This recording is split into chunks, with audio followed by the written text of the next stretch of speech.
Hey, now what do you think about down payment assistance? I actually have 3 reasons why down payment assistance is not a good idea.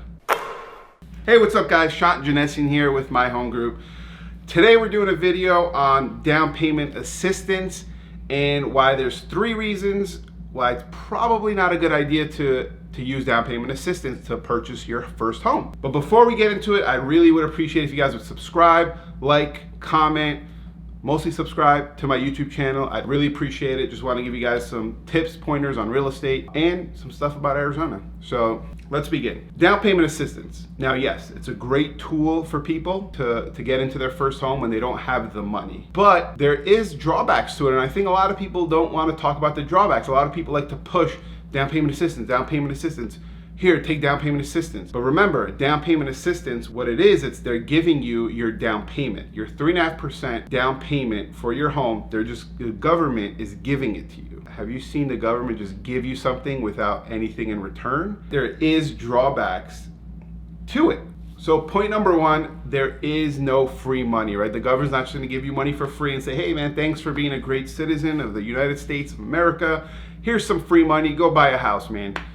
Or woman. But what's going to happen is there's a lot of guidelines with these down payment assistance programs, right? So like eventually you're going to have to pay this down payment assistance back. So there's a lot of stuff you have to adhere to with these programs, right? And I'm not going to go through the list of things you have to, the guidelines and stuff, that talk to your lender about that, but you have to pay the money back. So you can't sell your house after a year or two and say, hey, you know, the government wants their money back. So just be very careful, look at all the guidelines. And a lot of times, a lot of these programs run out of money. So like during a transaction, they'll be like, hey, this down payment assistance program is no longer available, sorry. So just be careful, really look into the guidelines, see what you have to do. Sometimes you can't sell your house within an X amount of time. So like some people are stuck. I know I've had clients use down payment assistance because that was really their only option. One of the programs, like they can't sell their house for I think 10 years. So 10 years they have to stay in the home, you know, which is not a bad thing, but you're just not flexible like if you had your own down payment. Reason number 2 why it may not be a good idea for you. So generally down payment assistance programs, the interest rate is going to be about 1% or 2% higher. So right now if you're getting into an FHA loan, you could probably get in the low 3s, mid 3s, let's say 3.8, right?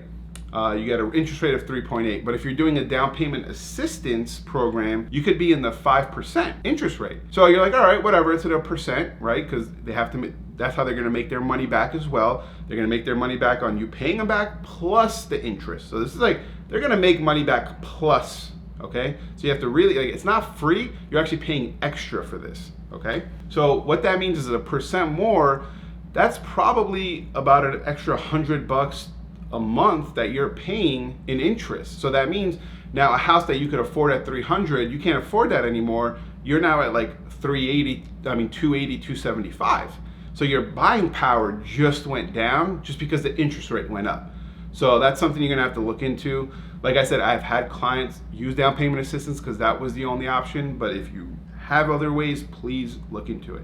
Reason number 3 is home sellers, right? Home sellers typically do not like accepting all the time. Obviously, every situation is different, but typically they don't like accepting down payment assistance loans. So if I'm the buyer and I have a down payment assistance loan, the seller typically would not want to deal with me. They rather deal with someone who's putting their own down payment because I have to cover as the seller your closing costs, right? And that's more money the seller is going to pay for you, and they rather just go with someone else who doesn't need that closing cost. So you may end up losing on houses because sellers aren't going to pick you over other people. Now, if there's no one else offering on a property, it's been sitting for a while, yes, you have a good chance of getting it.